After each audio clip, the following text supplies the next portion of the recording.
김종배 시선 집중. 여러분 안녕하십니까? 김종배입니다. 미국의 한 사전 출판사가 2022년 올해의 단어로 심리적 지배라는 뜻의 가스라이팅을 선정했습니다. 영어권에서 지난 1년 동안 매일 검색됐을 정도로 많은 사람들의 관심을 모았던 단어라고 하는데요. 우리나라 역시 최근 언론 보도 등을 통해서 이 가스라이팅이라고 하는 표현을 자주 접하고 있죠. 자, 저희 시선집중 토요일 코너 토닥토담에서는 이 가스라이팅 현상에 주목해 보도록 하겠습니다. 12월 10일 토요일 김종배의 시선집중 광고 듣고 시작합니다.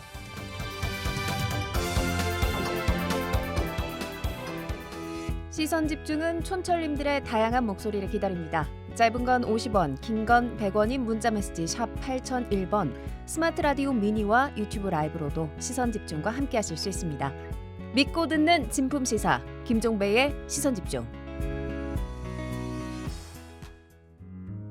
아침을 깨우는 이슈 한 편 같이 들으실래요? 등 토닥이는 토요일의 이야기 토닥토담.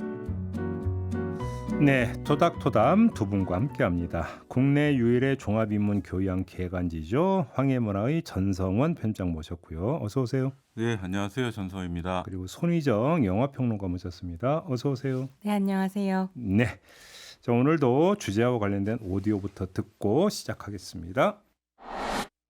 미국 온라인 사전인 메리엄 웹스터가 2019년 올해의 단어로 데이를 선정했습니다. 메리엄 웹스터는 2020년을 대표하는 단어로 전염병이 세계적으로 유행하는 것을 뜻하는 팬데믹을 뽑았습니다. 세계적 권위의 영국 옥스퍼드 영어 사전이 2021년을 상징하는 올해의 단어로 백신의 줄임말이자 백신을 맞다라는 뜻을 가진 백스를 선정했습니다.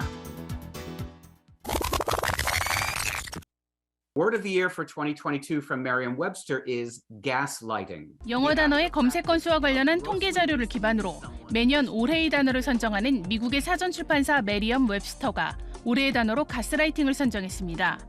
가스라이팅은 타인의 심리를 조작해 지배력을 강화한다는 뜻으로 사용됐지만 올해 정치권과 TV쇼 등에서 널리 쓰이며 이익을 보기 위해 타인을 속이는 행위로 그 의미가 확장됐다고 메리엄 웹스터는 설명했습니다. 네, 조금 전에 이 본토 발음 들어보니까 가스라이팅이 아니라 게스라이팅.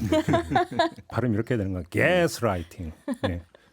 아무튼 게스라이팅 이야기 하기 전에 이제 해도 넘어가는데 우리 두 분이 개인적으로 뽑은 올해의 단어가 혹시 있으십니까? 대본에 있어서 한번 생각을 해봤어요. 올해 단어 뭐가 좋을까 네. 하다가 떠오른 단어는 사실 두 가지가 있었는데요. 하나는 쪽팔려서 어떡하나의 쪽팔림. 그리고 다른 하나는 월드컵 대표팀에 꺾이지 않는 마음. 이 두 개가 참 인상적이었습니다. 그래요? 손희정 평론가. 와, 편집장님 너무 근사하게 꼽아오셨는데요. 저는 이제 가스라이팅이 메리엄 웹스터가 꼽은 올해의 단어라고 하면, 네, 옥스퍼드 영어 사전은 고블린 모드를 올해의 단어로 뽑았거든요. 고블린 모드? 네, 전 이게 좀 마음이 들더라고요. 고블린 모드라고 하는 건 스파이더맨에 등장하는 빌런 그린 고블린에서 가지고 온 말인데 사회적 규범이나 기대를 거부하는 방식으로 변명의 여지 없이 방종하거나 게으르거나 탐욕스러운 행동 유형을 고블린 모드라고 하고 네티즌들 중에서 이제 투표를 해가지고 이 단어가 선정이 됐는데 투표에 참여한 사람의 98%가 요거다라고 얘기했다고 해요. 그 정도로? 네, 근데 저한테는 이 단어가 좀 어떻게 다가왔냐면 고블린 자체가 스파이더맨이 믿고 따르던 친구 아버지거든요. 그렇죠, 맞아요. 근데 자기 욕심 때문에 폭주하면서 이 믿음을 배신한 건데 약간 우리 윤석열 정부의 모습하고 비슷하지 않은가 이런 생각이 좀 들어가지고요. 네, 고블린 그래서? 모드 네, 꼽아봤습니다. 그렇군요. 예, 두 분 지금 올해의 단어에 날이 서 있습니다. 네, 알겠습니다. 그냥 넘어가도록 하겠고요. 가스라이팅. 최근에 진짜로 이 단어가 많이 사람들을 입길에 오르내리는 건 맞는 것 같아요. 그죠? 우리나라도 예외는 아니지 않습니까? 네, 약간 여담이지만 사실 사전 업체들이나 뭔가 이렇게 그 글로벌 표준 같은 것들을 세우고 싶어하는 데는 해마다 올해의 단원이 뭐니 이런 걸 하잖아요. 근데 사실 옥스퍼드가 2018년에 이미 가스라이팅이 정말 사용 빈도수가 가스라이팅 사용 우리 빈도수가 한국식 발음으로 하죠. 가스라이팅. 네. 점점 늘어나고 있다 이렇게 이야기를 했는데 드디어 이제 2022년에 네. 올해의 단어로 이제 올라선 거죠. 그 원래 가스라이팅이란 말 자체는 사실은 2000년대 초반부터 널리 사용되기는 했어요. 근데 이 말이 이제 그 사용되기 시작했던 그러니까 그 문헌에 등장하고 이런 것은 1960년대에 등장을 했고 이 말의 어원은 이제 잘 알려져 있다시피 오늘 우리 이제 소개할 영화이기도 한데 영국의 극작가이자 소설가였던 패트릭 해밀턴이라는 사람이 이제 발표했던 1938년에 발표했던 희곡 그러니까 가스등이라는 이제 원작이 있어요. 여기에 이제 스토리하고 관련이 돼서 여기서 발전해서 이제 가스라이팅이라는 이제 용어가 나왔죠. 근데 사실은 이 용어 자체는 이제 학문적으로 이렇게 정립되어 있는 그런 개념은 아니지만 워낙에 폭넓게 이제 대중적으로 사용되고 있고 최근에는 이제 심리 전문가들도 이 말을 많이 쓰고 있죠. 이 그러니까 용어가 심리 전문가의 책에 본격적으로 등장한 건 2007년이거든요. 네. 로빈스턴 박사가 가스라이팅 이펙트라는 책에서 소개를 했고요. 그러면서 이제 좀 더 알려지게 됐습니다. 한국에는 그것은 사랑이 아니다라는 제목으로 번역되어 있는 책인데요. 근데 그렇게 해서 이제 좀 대중화되기 시작해서 2010년대 초중반을 지나면서 전 세계적으로 페미니즘 제3물결이라고 하는데요. 페미니즘 대중화 운동과 함께 여성들이 자신의 상황이나 아니면 이제 사회적으로 경험하는 일들 이런 것들을 설명하기 위해서 가스라이팅이란 말을 많이 사용하기 시작했고요. 그게 이제 2022년에 들어서 좀 더 의미가 확장된 방식으로 사회에서 사용이 되고 있는 것 같습니다. 근데 저도 그냥 개인적인 대화 안에서 진짜 많이 사용된다 이런 생각이 들더라고요. 그러니까 이게 이제 굳이 따지자면 하나의 또 전문 용어 비슷하다 이렇게도 네. 볼 수 있는데 근데 이미 그 범위를 넘어서서 대중적으로 일상적으로 많이 쓰이는 단어가 됐다라는 거잖아요. 지금 두 분 말씀을 이제 종합을 네, 그렇죠. 하면 그러면 그 정도로까지 이런 어떤 그 가스라이팅이라는 단어에 어떤 담겨 있는 그런 어떤 현상 이런 게 지금 많이 만연했다 이렇게 좀 이해를 해야 되는 겁니까? 어떻게 봐야 되는 겁니까? 일단 저는 두 가지 맥락이 있는 것 같아요. 하나 앞서서 이제 우리 손희정 선생님이 말씀하신 것처럼 페미니즘, 그러니까 일상 속에서의 어떤 정치적, 그러니까 그 동안에는 묻혀져 있었지만 우리가 모르고 지나갔지만 이것이 지나가고 보니 가스라이팅이었어라는 것을 새삼 확인한 게 있고 최근 들어서 이제 대중들이 이 개념을 알면서 이제 어떤 사건들이 벌어졌을 때 예를 들면 최근에 이제 연예인 관련해서 이 가스라이팅이라는 용어들이 이제 심심치 않게 나오는데 뭐 예를 들면 이제 박성웅 씨 같은 경우에 성장 과정부터 어떤 가스라이팅을 당한 게 아니냐 이제 네티즌들의 이제 추측이죠. 그리고 또 다른 이제 그 가수 이승기 씨. 네, 이승기 씨 같은 경우에도 어린 시절에 데뷔했잖아요.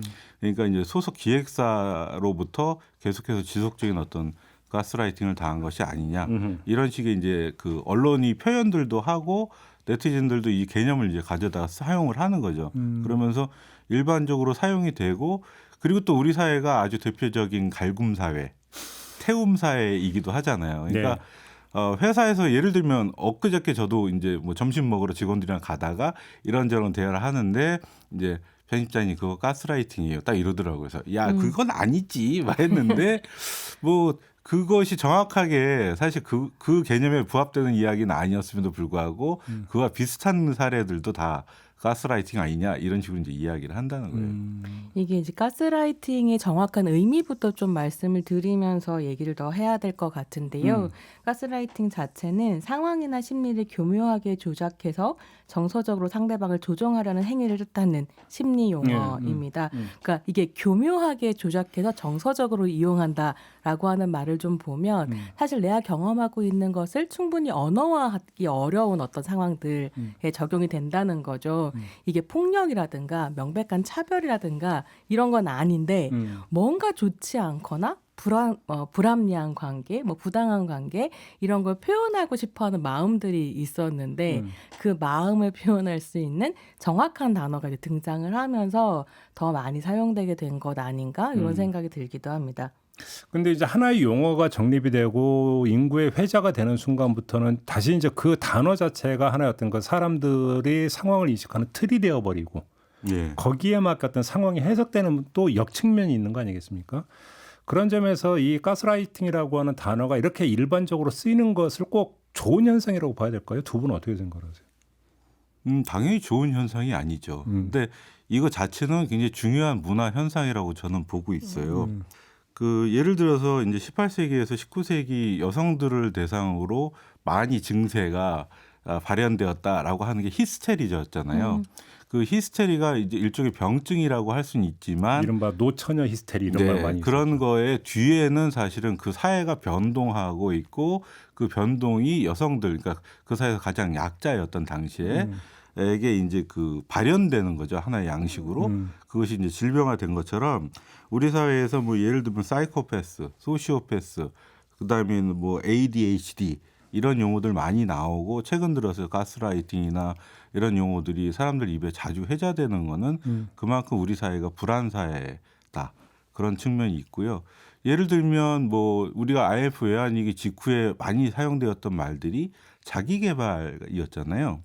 근데 자기개발 사회 10년, 20년을 경과하면서 최근 들어서 사실 새로운 트렌드, 그러니까 출판계에서도 새로운 트렌드로 자리 잡고 있는 게 이제 심리학이라는 모모 심리학, 설득의 심리학, 무슨 심리학 이런 것들이 많이 나오고 있고 또 이제 대중 매체에 보면은 심리 상담 전문가라든지 아니면 심리학자가 이런 매체를 장악하고 스타로 떠오르고 있는 현상들 있지 않습니까?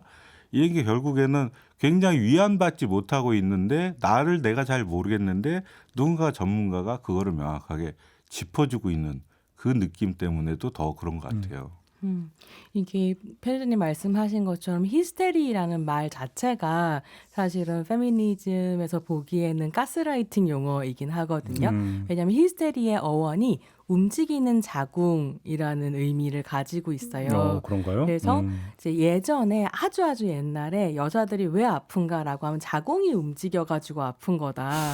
자궁이 머리로 가면 두통이 생기고 뭐 폐에 가면 천식이 생기고 뭐 이런 식으로 설명을 했다는 거죠. 그건 무슨 말이냐면 여자의 생물학적인 조건 자체, 신체적 조건 자체가 여성이 말하자면 남자보다 좀 부족하고 문제 있는 존재다라고 상상하게 만드는 어떤 조건으로 만들어버려서 여성 정체성을 가지고 있으면 그런 문제들로부터 벗어날 수 없다라는 게 히스테리의 핵심적인 내용인데요. 그렇게 보면 이제 여성들에게 너는 사실은 제2의 성이다, 약간 부족하다 이렇게 이제 말해온 가부장제 문화가 있다는 거죠. 그건 사실 가스라이팅의 일종이라고 볼 수 있고 이런 문화적인 부분들을 이야기할 때 이 용어가 굉장히 이제 적합한 부분이 있었기 때문에 최근에 더 이렇게 더 사용되고 있는 게 아닌가 싶은 제가 조금 전에 드렸던 거죠. 질문을 좀 다시 한번 좀 약간 바꿔서 드리면 제가 한 심리학자 겸 교육학자가 쓴 책을 본 적이 있는데 해마다 심리학 사전에 등재되는 무슨 증후군이 그렇게 많이 늘어난다는 거예요. 정도 이상으로 필요 이상으로. 그러면 정말로 해가 바뀔수록 그렇게 신종 어떤 심리적 현상이 많이 등장하는 거냐? 절대 그게 아니라는 거거든요. 이런 어떤 그 심리학으로 먹고 사는 사람들의 생존을 위해서 쉽게 약간 좀 과장해서 없는 병 만들어내고 거기다 이름 붙이고 그래서 사람을 규정에 들어가면서 어찌 본다면 멀쩡한 사람을 이상한 사람으로 몰아가는 측면도 있다. 이렇게 지정하는 어떤 목소리가 있어요. 그래서 여기다 붙이면 무슨 병까지는 못하니까 양심상 무슨 증후군 또는 무슨 효과 뭐 이런 식으로 어떤 이름을 붙인다라는 거죠. 어찌 본다면 사람들은 항상 다양한 어떤 면모를 띠고 있고 다양한 갈등 구조 속에서 다양한 정서가 발현이 될 수 있는 건데 그 하나하나를 가지고 자꾸 그런 식으로 규정에 들어가면 세상에 거기 짓눌러서 제대로 살 사람이 누가 있겠냐 이런 취지의 어떤 주장인데 그것도 사실은 귀 기울여야 되는 부분이거든요. 그 중요한 말이에요. 병 주고 약 주는 사회거든요. 이게. 그런 면에서 놓고 본다면 가스라이팅이라고 하는 어떤 이 단어도 혹시 그렇게 좀 약간 과장돼 있는 측면이 있는지 우리가 이걸 먼저 점검을 해야 되기 때문에 질문을 드려본 건데요. 가스라이팅이라는 단어 자체가 가스라이팅하고 있는 상황일 수도 그렇죠. 있겠네요. 근데 그러니까 좀 저는 어떻게 우리 사회가 균형을 잡아가느냐의 문제라고 생각하는데요. 과거 같은 경우에는 정신과 치료를 받는 것 자체를 너무 금기시하면서 실제로 감기약처럼 약을 먹어서 나을 수도 있는 정신질환이 꼭꼭 숨기면서 더 나빠지는 경우들이 있었고 그래서 지난 한 20-30년간은 정신과에 가는 게 문제가 아니다라는 이야기를 하고 정신병원의 낙인을 치우는 방식으로 굉장히 노력을 해왔던 것 같아요. 근데 그러다 보니까 또 한편에서는 정말 없는 병도 만들어내는 것처럼 굉장히 많은 병명들이 등장을 하게 되는 이런 식의 식의 말하자면 사이드 이펙트도 나온 것 같은데요. 그렇다면 우리가 해야 될 것은 이런 용어를 사실은 문제적이다라고 폐기하는 것이라기보다는 어떻게 균형을 잡아서 잘 활용할 것인가가 문제일 것 같은데 좀 어려운 점은 확실히 이런 식의 용어들이 권력관계 안에서 등장한다는 점인 것 같거든요. 그러니까 가스라이팅이라는 말도 아까 이제 편집장님 말씀하신 것처럼 편집장님 그거 가스라이팅이에요라고 이제 같이 일하는 젊은 직원이나 부하 직원이 얘기할 수 있는 거지. 이렇게 편집장님이 부하 직원에게 이거 가스라이팅이야 이렇게 말하기는. 저도 얘기해요. 저도 당해요. 무슨 그러니까 말씀이세요? 왜 얘기를 하냐면 우리가 이제 네. 대화라도 뭐 이런 식으로 이제 하는 경우는 아니 왜 그거를 저한테 강요하세요? 그런 의견을 왜 저한테 강요하세요? 이런 얘기를 많이 하거든요, 사실은. 근데 이 가스라이팅이라는 단어를 오고 대입을 하면 그것도 그러면 이것도 그러면 가스라이팅이냐? 아니 예를 들어서 그러니까 사람이 살다 보면 이런저런 시각차가 있을 수 있고 대화가 오가다 보면 주장을 할 수 있고 난 그거 아니고 이렇게 생각을 해. 라고 하는데 근데 그것이 예를 들어서 조금 전에 우리 전성건 편집장님 이제 그 직장 경험인데 그냥 친구 관계가 아니라 네. 사회적 상하 관계나 그런 식으로 대화가 이루어지다가 윗상사가 큰 목소리를 낸다면 이런 식으로 만약에 반응해 버린다면 과도한 해석으로 할 수 있는 측면도 있지 않는가라는 얘기는 나올 수 있는 거거든요. 근데 이게 사실은 이렇게 심리 치료를 할 때 사용하고 있는 개념이기 때문에 전문가들이 어떻게 규정하고 있는가를 제대로 아는 게 저는 균형을 잡는 방법이라고 생각하거든요. 제가 아까 이제 말씀드린 이것은 사랑이 아니다라는 책을 보면 내가 지금 경험하고 있는 게 가스라이팅인지 아닌지를 시험해 볼 수 있는 몇 가지 테스트가 있어요. 그러니까 예를 들면 뭐 지속적으로 자신이 어떤 사람인지 곰곰이 생각하게 된다. 내가 너무 예민한 것 아닌가 나를 성찰하게 된다. 뭐 아니면 나를 가스라이팅 하고 있다고 생각되는 어떤 대상이 있을 거잖아요. 이게 이제 애인 관계에서 많이 한다고 하지만 애인뿐만이 아니라 뭐 어머니나 직장 상사나 뭐 친구 관계일 수도 있는데 이 사람에게 계속 끊임없이 내가 사과를 하고 있다. 뭐 이런 식의 이제 테스트할 수 있는 조항이 20개쯤 있습니다. 여기서 이제 가장 중요한 건 일회적인 게 아니라 이제 지속적으로 그것이 나타난다고 하는 게 가장 기본이라고 봐야 되겠죠. 또 한 가지 중요한 점은 이런 거예요. 그러니까 그 가스라이팅하고 그냥 우리가 선배로서 후배에게 충고를 해준다거나 어떤 조언을 해줄 때 되게 이제 내가 너를 아끼니까 이런 얘기를 해주는 거야라고 시작하는 서두는 되게 비슷해요. 가스라이팅이나 아니면 실제로 하는 조언이나 충고나 가장 결정적인 차이는 그 친구에게 대안을 주고 있는가 하는 거예요. 그러니까 너를 이대로 내가 주저앉혀서 나의 통제, 그러니까 나에게 예속시키고 나의 심리적 어떤 지배에 굴복해서 내 말을 충실히 따르고 나에게 의지해라라고 지속적인 태움을 한다면 그게 가스라이팅인데 조정하려고 하는 거죠. 네, 그게 바로 이제 가스라이팅이 갖고 있는 속성 중에 하나죠. 그런데 그러면 이런 현상이 최근 들어 늘었다고 봐야 되는 겁니까? 어떻게 봐야 되는 겁니까? 그런 현상에 이름을 붙일 수 있게 되었다, 저항할 수 있게 되었다가 저는 한쪽에 되게 중요하다고 보고요. 개인적인 관계에서 더 늘었는지는 사실은 명확하게 얘기하기 어렵다고 이름은 생각하는데 통계로 잡히는 게 아니어서 앞서 제가 얘기했던 것 중에서 이제 가스라이팅과 충고의 가장 중요한 차이, 대안을 제시하는가 아닌가 하는 부분이에요. 그 친구에 대해. 근데 이게 사실은 이제 우리가 염려하는 부분 중에 하나는 그런 식의 편집자님이 말씀하신 정확한 가스라이팅을 좀 넘어서 굉장히 그냥 어떤 교묘한 거짓말 같은 것들 다 가스라이팅이라고 불러버리고 가스라이팅을 농담처럼 사용하고 이런 부분들이 있기 때문인 것 같기도 하거든요. 특히나 미국 같은 경우에는 어떤 경우가 있냐면 트럼프를 가스라이터라고 부르기도 했었어요. 네. 그러니까 트럼프 같은 경우는 대표적인 극우 포퓰리스트인데 나만이 당신들을 대표할 수 있고 나만이 미국을 구할 수 있고 나를 지지하지 않으면 그건 국민이 아니고 이런 식으로 이제 국민들을 전반적으로 가스라이팅했다. 되지도 않는 얘기. 네, 이런 식의 이제 얘기들을 하기도 했었거든요. 그래서 어떻게 보면 가짜 뉴스라든가 아니면 딥페이크라든가 이런 식의 이제 사람들을 속이는 기술들이 늘어나면서 전반적으로 사회적으로 얘기되는 가스라이팅도 있다라는 표현들로 이제 바뀌고 있는 부분이 있어서 단어의 사용이 되게 확장되고 있는 거죠. 이걸 어떻게 쓸 것인가 하면 저는 이제 편집장님 말씀대로 굉장히 좁혀서 전문적으로 제대로 써야 된다. 이런 생각이 좀 듭니다. 알겠습니다. 그러니까 왜냐하면 용어가 너무 남발이 되다 보면 너무 남발이 되다 보면 적용도 그냥 마구잡이로 되어버리고 예. 오히려 그것이 관계를 왜곡시키고 위축시키는 부분들도 있기 때문에 항상 그것으로 인해서 피해를 당하는 사람들이 있는데 우리가 일상적인 어떤 농담의 언어로 확 사용해버리면 그 피해자들 한편으로는 또 조롱하거나 왜곡하는 그런 이제 잘못된 일들이 벌어질 수 있기 때문에 조심해야죠. 알겠습니다. 자, 여기서 잠시 전하는 말씀 듣고 이야기 이어가도록 하겠습니다.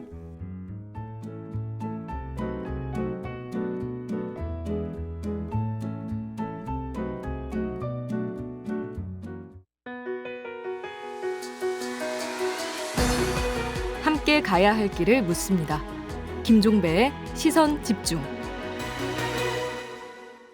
네, 김종배의 시선 집중 토요일 코너죠. 토닥토담 손희정 영화평론가 전성원 황해문화 편집장 두 분과 함께하고 있는데요. 오늘의 주제는 가스라이팅입니다.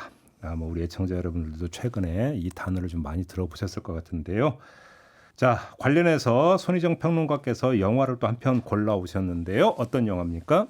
네, 오늘은 가스라이팅이란 말의 어원이 된 영화를 준비를 했는데요. 바로 조지 쿠거의 1944년 작품 가스등입니다. 관련 기사들을 보시면 가스라이팅이 패트릭 해밀턴 연극의 가스등에서 유래했다고 쓰고 있는데요. 네. 스턴 박사 본인이 이제 쓴 책에 따르면 그 연극을 원작으로 하는 이 영화를 보고 가스라이팅이란 말을 떠올렸다 이렇게 쓰고 있거든요. 그러니까 자신감이 넘치던 많은 여성들이 가까운 지인들의 영혼을 갉아먹는 말들 때문에 굉장히 이제 무기력해지고 자신을 서서 잃는 것을 보면서 이 현상을 설명해야겠다라는 필요를 느꼈다고 하는데요. 영화를 보시면 왜 가스라이팅이라는 말로 이어졌는지 확인해 보실 수 있습니다. 네, 이게 워낙 오래된 영화이기 때문에 아마 못 보신 분들도 꽤 되실 것 같은데 흑백 영화입니다. 네, 거기다. 아름답죠. 그러니까요. 자, 영화 스토리 잠깐 듣고 이야기 이어가 보죠. 19세기 영국 런던. 충격적인 소식을 들은 사람들이 한 저택 앞에 모여듭니다. 바로 세계적인 오페라 가수가 의문의 죽음을 당한 것. 살해당한 가수의 유일한 상속자였던 어린 조카 폴라는 성악 레슨을 받기 위해 런던을 떠나 이탈리아로 향하게 되는데요. No, Paula. You must think of the future, dear, not the past. 10년 후 가슴 깊이 이모의 죽음을 슬퍼하던 폴라의 눈앞에 새로운 인연이 다가옵니다. 바로 자신의 레슨 반주자 그레고리와 사랑에 빠진 것. Our life together. How do you see it? Lovely places like this. I was thinking of our life together too. Only I heard. 결혼을 한 두 사람. 그들 앞엔 밝은 앞날이 펼쳐지는 듯 했으나 10년 만에 돌아온 런던 저택엔 예상치 못한 무시무시한 일들이 폴라를 기다리고 있었습니다. 어느 날 모처럼 산책을 떠나기로 한 두 부부. 그레고리는 폴라가 물건을 잘 잃어버리니 주의하라는 말과 함께 어머니에게 물려받은 브로치를 폴라에게 건넵니다. It belonged to my mother, and before that to her mother, and now it belongs to you. 그런데 브로치가 사라진 것을 알아차리고 마음이 복잡해지는 폴라. 최근 건망증이 심해지고 있다며 걱정을 하는 그레고리의 모습에 폴라는 점점 자신의 기억력을 의심하기 시작합니다. 그런데 그림부터 시계까지 폴라가 잃어버린 물건이 한두 가지가 아닙니다. 더 이상한 것은 폴라가 물건을 다른 데다 둔 기억이 전혀 없다는 것. 그레고리는 그런 그녀가 외출이 어려울 만큼 아픈 사람이라며 몰아가고 가정부들마저 폴라를 예민한 사람으로 보는데 자신만 바보가 된 것 같은 느낌에 빠진 폴라. 이때 그레고리의 행동을 주시하던 경찰관 브라이언이 등장하면서 폴라를 옥죄었던 비밀이 서서히 풀어지는데 가스라이팅의 어원이 된 오늘의 영화 가스등이었습니다. 네, 잠깐 영화를 감상하셨는데 저는 이 영화를 보면서 개인적으로 참 화가 났다라는 말씀도 왜 드려야 되냐면 제가 좋아하는 잉그리드 버그만이 이런 배역으로 연기를 시켰다는 사실 자체가 화가 났다. 또 이 작품을 통해서 잉그리드 버그만 같은 경우는 아카데미랑 골든글러브 여우주연상을 거머쥐고요. 네. 사실 이후에 아카데미에서 여우주연상을 받은 배우들의 연기 중에서 여전히 버그만의 연기가 최고다라는 평가를 받기도 했거든요. 네. 너무 화내지 않으셔도 괜찮다. 제가 좋아하는 잉그리드 버그만. 네, 참 너무 오랜만에 봤습니다. 아름답죠. 정말. 우리 두 분, 우리 전성훈 편집장님은 어디에 꽂혔습니까?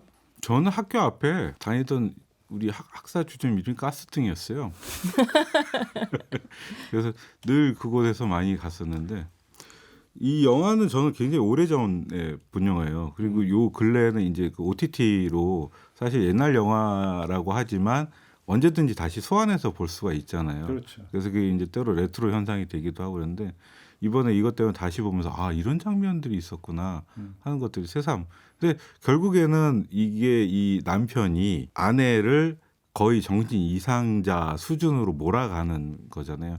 그것이 이렇게 사람을 심장을 이렇게 쫙 조이듯이 하면서 고립시켜가는 그 모습들이 사실은 가장 인상적이었죠. 그리고 그 공모자, 그러니까 이 다른 주변 사람들까지 다 같이 그 잉그리드 버그만을 그렇게 만들어가는 과정에서 그 문제가 사람이 있는 얼마나 존재로. 억울했을까 이런 생각이 들죠. 그러니까 이 영화 같은 경우에는 당시에 이제 육체적인 폭력만이 폭력으로 규정되던 시절에 어떻게 정신적이고 언어적인 폭력이 가능한가를 보여준 거의 최초의 작품이라고 평가를 받고요. 네. 그래서 이제 어떤 가정에서 벌어지는 폭력에 대한 광범위한 관심과 환기를 불러일으켰다. 이런 평가를 받기도 하거든요. 이후에.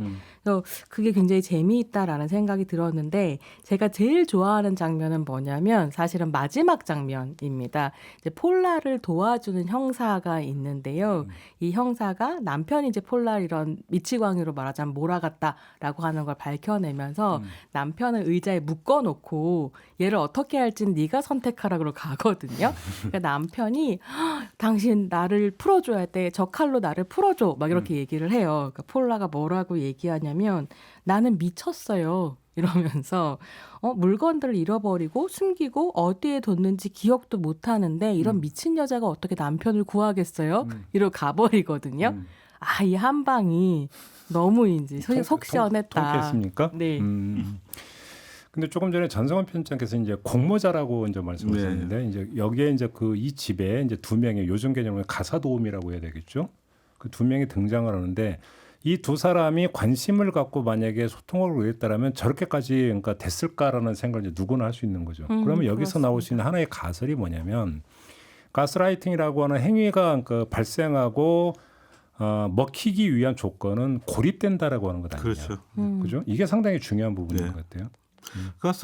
가스라이팅에서도 그렇고 되게 이제 이런 류의 어떤 심리 조작 또는 심리적 지배를 원하는 사람들은 되게 그 피해자를 주변으로부터 고립 그리고 나에게만 의존하게 만드는 그 과정. 아까 이제 로빈스턴 이야기 계속 우리가 이제 나눴었는데 로빈스턴이 이 3단계를 이야기를 해요. 첫 번째는 그 피해자가 스스로를 자기를 믿지 못하게 하는 자기 불신에 빠뜨리고 그 다음에는 이제 그 자기를 그래도 방어하기 위해서 논리적으로 그 가해자에게 나의 이야기를 할 거 아닙니까? 그거를 가해자는 아주 치밀한 사람이기 때문에 논리적으로 붕괴시키잖아요. 영화에서도 이제 나오고 있는데 그리고 맨 마지막에 가서는 결국에는 굴복하게 되죠. 상대방의 인정을 바라게 되는 게 돼요. 피해자가. 그리고 이 단계 가장 마지막에 가면 이제 억압 단계라고 하는데 가해자의 의견에 그대로 따라가게 되는 그게 최종 완성체인 거죠. 가스라이팅에. 그러니까요. 그래서 스턴 박사가 그러면서 하는 말이 뭐냐면 가장 강조하는 내용인데요.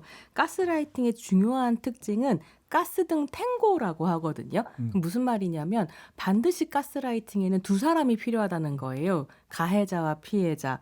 그래서 피해자가 결국은 가해자에게 순응하고 거기에 맞춰서 이제 생활하게 되는 게 되게 큰 문제이기 때문에 이 탱고를 멈추는 것이 중요한데 가해자들은 안 멈춘다는 거죠. 그래서 피해자가 스스로 이 탱고를 깨고 나와야 한다.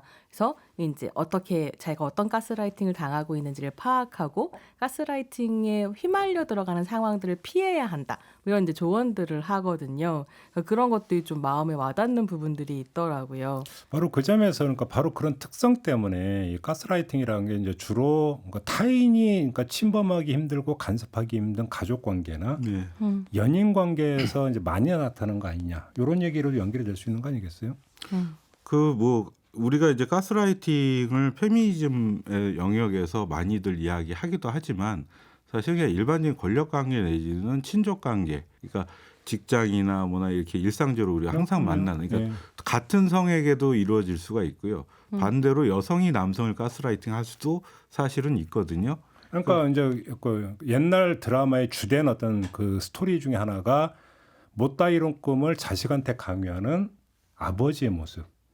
그리고 거기에 어떤 뭐냐면 결국은 순종하고 어느 순간에 동화되어 버리는 자식의 모습. 따지고 보면 그것도 가스라이팅 아닙니까? 따지고 뭐 보면. 어머니가 하는 가스라이팅도 사실 어마어마한데요. 그러니까, 예를 들면 끊임없이 네가 못생겼다거나 살이 쪘다거나 뭐 그래도 이렇게 엄마가 자식한테 못생겼다고 하기는 그러니까 그 경계 자체가 어디가 가스라이팅이고 어디가 사랑인지를 파악하는 게 굉장히 어려운 부분이 그러니까. 있는 것 같아요. 그래서 저는 가스라이팅으로 이야기할 때 굉장히 얘기 많이 하는 또 하나의 작품이 뭐냐면 라푼젤이라는 애니메이션이거든요. 근데 마녀가 공주를 납치를 해다가 탑에다 가둬놓고 엄마인 척하죠. 엄마인 척하면서 나만이 너를 사랑하고 나만이 너를 보호할 수 있어. 이러면서 탑을 못 빠져나가게 하는 것. 이런 것들을 보면서 여러 관계에서 가스라이팅은 가능하다 이런 생각도 듭니다. 그러니까 그런 점에서 이걸 좀 봐야 되는 게 가스라이팅 하면 우리가 이제 영화 가스팅에 이제 등장하는 남편은 이 여주인공의 이모의 보석을 노리고 의도적으로 접근한 범죄 행위를 벌이는 거지만 그리고 범죄 행위의 어떤 주된 어떤 행위 양식이 가스라이팅이었지만 우리가 일상생활에 대입을 하면 사실은 가해자임에도 불구하고 본인이 가해를 하고 있다는 걸 모르고 너를 위한 것이다라고 생각하는 경우도 사실 오히려 그게 더 많은 경우가 훨씬 더 많죠. 훨씬 더 많은 거 아닌가요, 사실은? 그러니까 그런 이야기를 했어요. 그러니까 로빈스턴이 그런 얘기를 했는데 이 가스라이팅이 어떤 사람들한테 나타나는 거 꼭 악의적인 의도를 범죄를 저지르려고 하는 게 아니라 상대방이 좋은 의도를 가지고 있고 또 그 사람이 충분히 신뢰하고 존경받을 만한 어떤 그런 사람인데 본의 아니게 혹은 자신이 모르게 상대를 가스라이팅 할 수도 있기 때문에 그러니까 앞서서 이제 저도 누군가에게 가스라이팅을 할 수 있고 저도 당할 수 있다고 말씀을 드렸는데 그건 건강한 관계를 만들어야 비로소 해결이 가능한 문제인 것 같아요. 그런 차원에서는. 그래서 저는 그 관계가 가스라이팅이 개입되어 있는가 아닌가를 보기 위해서 생각해 볼 수 있는 기준은 이 관계 안에서 우리가 사랑이라고 이야기하는 것이 서로를 자유롭게 하는가 더욱더 자유롭게 하는가 성장하게 하는가를 기준으로 좀 판단해 볼 수 있다는 생각도 들더라고요. 그러니까 결국 핵심적인 문제는 이 가스라이팅이냐 아니냐에서 또 그러니까 중요한 어떤 요인 중에 하나는 누굴 위한 행위냐라는 거잖아요. 그러니까 가해자가 자기의 욕망, 자기의 목표, 자기의 계획을 위해서 상대를 그러니까 조종하고자 하느냐 아니냐. 이거 아닙니까? 그렇게 놓고 본다면 결국은 자기 위주로 생각을 하면서 내 생각에 너는 여기에 맞춰야 된다라고 하는 이 부분들도 깔려 있는 거 아닌가요? 그것이 그러니까 피해자도 사실 정신적으로 어떤 심리적인 상처를 받거나 혹은 그런 상황에서 극단적인 스트레스 상황에서 사실은 누군가에게 의지하고 싶은 마음이 들잖아요. 그렇죠. 반대로 가해자가 그 나쁜 의도가 아니라 좋은 의도를 가지고 있더라도 자신도 모르게 누군가에 대해서 이렇게 장악하고 싶은 욕구가 사실 인간에게 누구에게나 다 있죠. 그러니까 그랬을 때 그거를 스스로 어떻게 돌아볼 수 있고 상대가 그런 이야기를 했을 때 나를 돌아보면서 내가 이 친구에게 어떠한 잘못된 행동을 했구나라는 거를 할 수 있어야 되는데 대개의 경우에 보면 이 권력 관계가 또 형성이 되는 경우들이 있어서 자기는 이제 무의리의 존재야. 그런 사람인 경우에는 좋은 의도를 가졌더라도 상대를 완전히 태우거나 갈궈버릴 수 있잖아요. 근데 우리 사회에서 가스라이팅이라는 단어가 많이 운이됐던 계기가 이제 한 사건이 있어서요. 계곡 살인 사건이라고 하는 거.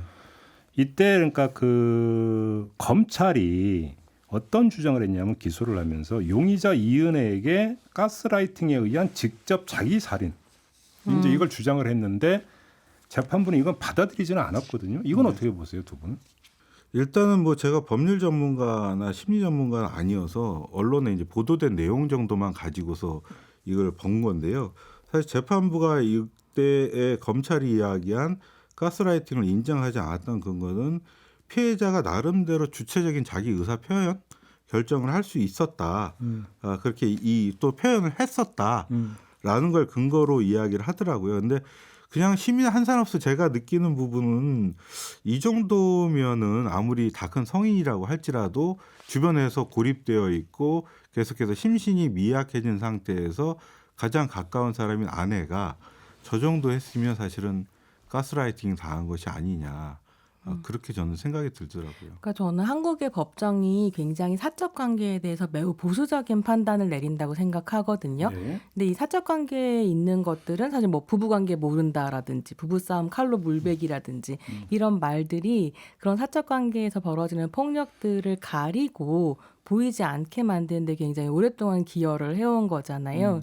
그래서 그게 사적 관계에 머무는 게 아니라 그 안에 권력 관계가 있다라는 걸 볼 수 있도록 계속 사회적인 담론을 만들어 가면서 법원의 판단 같은 것들도 좀 달라지지 않을까. 라는 생각이 들고요. 그러니까 가스라이팅 자체를 법정으로 가져가서 제도적으로 무엇인가를 개선하기에는 참 힘든 부분이 있는 것도 사실인 것 같아요.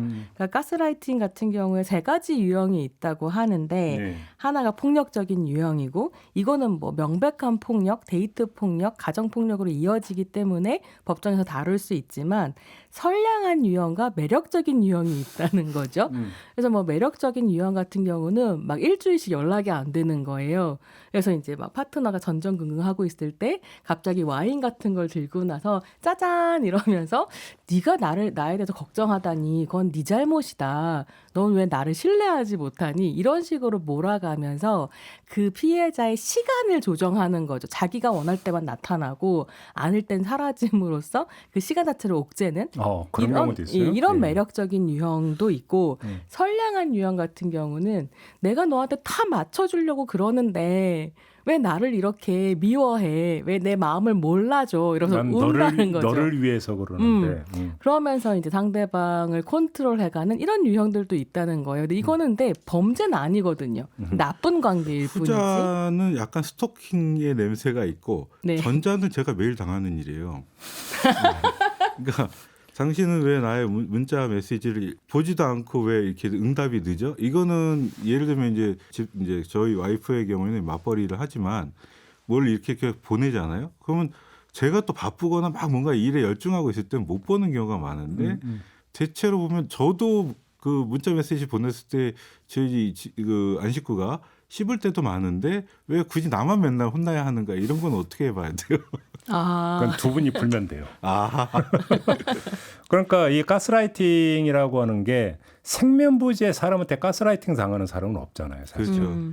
그러니까 이 가스라이팅이라고 하는 행위가 발생하기 위한 가장 기본 조건은 심리적으로 친근감이 형성이 되는 관계 속에서만 이제 발생하는 거잖아요. 그렇기 때문에 사실은 경계 지점이 되게 애매한 부분들이 있는 거 아닙니까? 바로 그 점 때문에. 그리고 또 경계 지점이 애매하다 보니까 이게 가스라이팅인가라는 생각을 못 하고 그래서 그냥 넘어가면서 더 심화되는 경우도 있고 이렇게 되는 거 아닌가요? 그러니까 친밀하고 신뢰감이 있고 사실은 좋은 기억, 좋은 추억, 그러니까 도움을 받은 적도 있고 분명히 내가 이 사람한테 되게 가스라이팅을 하는 가스라이터들의 모습은 보호자의 모습으로 나타날 때가 많다고 그러니까 해요. 피해자는 보통 이제 그러니까 그 사람한테 기대거나 의존하는 부분들이 좀 일정하게 있고 그래서 규정력이 더 큰 경우가 이제 발생하는 거 이렇게 되는 거죠. 요거하고 그 수인 선생님 그루밍하고는 우리 조금 구분해줘야 되지 않아요? 네. 너무 복잡해요. 여러 가지가 많이 나오긴 하는데요. 그러니까 가스라이팅 같은 경우는 자신에 대한 확신을 상실하게 함으로써 가해자에게 완전하게 의존하고 그 자아를 잃어버리게 종속되어 버리는 거죠. 완전히. 이런 식의 이제 심리적인 현상이라고 한다면 그루밍은 사실 범죄라는 말하고 더 많이 사용되긴 하는데요. 아주 친밀한 관계 안에서 애정을 활용해서 사랑이라고 포장하면서 그 사람을 성적으로나 아니면 이제 노동력을 착취하는 이런 것들이 그루밍 범죄라고 하거든요. 그래서 이게 특히 그루밍 범죄 같은 경우는 그러다 보니까 범죄라고 하는 걸 증명하기가 굉장히 어려운 게 피해자들이 우리는 사랑이었다. 이렇게 단단하게 믿게 되는 이런 부분들이 생겨서 증명하기가 좀 어렵죠. 가스라이팅과 그루밍의 차이는 가해자 입장에서 뭔가 이득을 그러니까 목표로 노리고 하느냐 안 하느냐 이게 중요한 건가요? 네, 그게 굉장히 중요한 부분인 것 같습니다. 차이가 거기에 있다. 그러다 보니까 어린아이를 대상으로 이제 그루밍 범죄가 많이 일어나게 되는 거죠. 그러면 거기서 이제 그러니까 가스라이팅이 오히려 더 심각한 게 가해자가 자기가 가해 행위를 하고 있다는 걸 모르는 경우가 훨씬 더 많을 수가 있는 거잖아요. 네. 그게. 그렇죠. 그루밍하고 가스라이팅하고 구분을 굳이 하자면 애초에 나쁜 의도를 갖고 확실히 그걸 갖고 있는지, 그러니까 일종의 성적 착취라든지 그런 걸 가지고 접근하는 경우에 이제 그루밍이 많고요.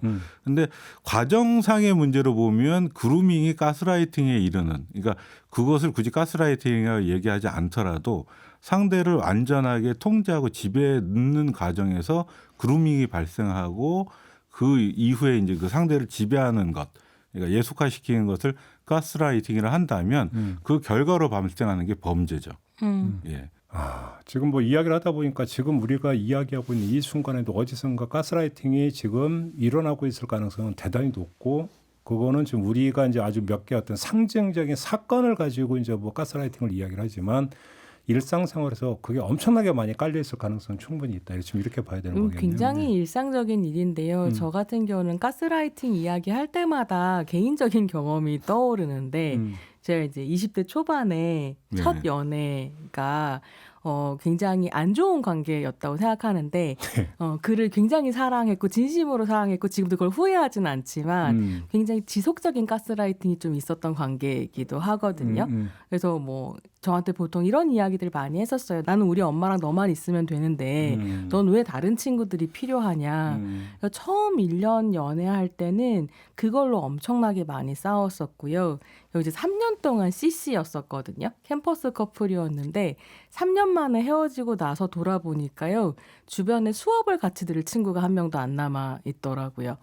그래서 근데 그때는 그냥 그게 안 좋은 관계였다고 생각했었는데 이후에 가스라이팅이라는 단어를 만나고 난 다음에는 내가 경험했었던 것이 가스라이팅이구나. 근데 앞서서 이제 수희정 선생님이 이제 첫 연애 이야기를 하셨는데 사실 남성의 입장에서 한편은 그런 것도 있어요. 그러니까 예를 들면 첫사랑의 경우에는 서로 경험이 많이 부족하잖아요. 상대를 통제하거나 지배하는 걸 그리고 상대가 나에게 맞춰주는 것을 사랑으로 오해하는 남자들이 간혹 있거든요. 그리고 그런 경험은 우리가 사회에서 사실 쌓을 수 있는 기회가 그렇게 사실 이거는 뭐 남성들 위한 변명을 하자면 그런 경험이나 그런 교육을 사실 거의 받지 못했기 때문에 그렇게 성장한 사람이 누군가와 대등한 관계를 맺는다. 그 훈련을 쌓는 거는 정말 노력이 필요한 것 같아요. 후천적인 노력이. 그러게요. 저는 그래서 연애 교육이 필요하다고 생각하거든요. 그러니까 성교육에 여러 갈래가 있는데 뭐 진짜로 신체적으로 어떻게 작동하는가를 제대로 가르치는 성교육도 필요하지만 관계에 대한 교육이 한국 사회에 진짜 필요하다. 물론 가스라이팅이 한국만의 문제는 아니긴 하지만요. 시간이 다 돼서 이제 마무리해야 될 것 같은데 우리 두 분 좀 못다한 말씀이 있다면 어떤 걸까요? 전성환 편장님. 이런 이야기를 드리고 싶어요. 왜 이렇게 많은 남편들이 자기 아내의 외모를 비하하는 발언을 하는가? 또 왜 이렇게 많은 아빠들이 자기 자식의 못남을 자랑하는가? 그거의 마음의 한편에는 우리 사회가 그런 것을 그러니까 칭찬을 자기 아주 가까운 가족이나 누군가를 칭찬하면 팔불출이다. 그렇죠. 이렇게 이야기를 하고 자기의 가까운 사람들을 깎아내리는 것을 겸손이라고 오해를 하는데요. 그러지 않으셨으면 좋겠다. 그러니까 그리고 또 그렇게 이야기하는 나의 무의식의 저편에 나의 사랑하는 사람을 내가 장악하고 싶다, 지배하고 싶다, 통제하고 싶다라는 그래서 너는 내가 아니면 같이 못 살아. 라는 그런 식의 어떤 무의식의 발현이 아니기를 바라고요. 그러니까 서로 상대방의 장점을 봐주고 나 자신을 예쁘다. 당신 참 아름답다. 이런 마음으로 관계를 맺는다면 문제 없지 않을까. 그 얘기가 이제 이성 간의 그 친구가 될 수 있느냐 없느냐 뭐 이런 얘기를 하면서 이럴 때마다 이제 술자리에서 하는 얘기가 사랑의 특성은 독점욕이다. 이런 얘기 봤는데 이 자체가 이제 헛소리다 이 얘기인 거죠. 저는 너무 그쪽으로 가는 건 그런 요소가 전혀 없진 않지만 그런 쪽으로 확 가버리는 건 그건 지배욕에 불과하지 사랑이 아니라고 생각합니다. 알겠습니다. 손희정 평론가께서는 사랑은 서로를 자유롭게 하는 것이라는 네. 노래 가사를 좀 말씀드리고 싶고요. 그런데 가스라이팅 같은 경우에는 이게 심해지면 데이트 폭력이나 스토킹으로 발전할 위험이 있고 그렇기 때문에 오늘 방송을 들어보시고 제가 아까 몇 가지 이제 체크리스트 말씀드렸잖아요. 그 인터넷에 찾아보시면 체크리스트가 나옵니다.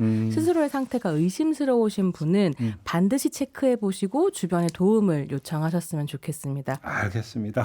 자, 오늘 이렇게 이야기 좀 마무리하도록 하겠습니다. 두 분 수고하셨어요. 네, 고맙습니다. 감사합니다. 네, 김종배의 시선 집중 오늘 준비한 이야기는 여기까지입니다. 저 물러가고요. 다음 주 월요일 아침에 다시 인사드리겠습니다. 고맙습니다.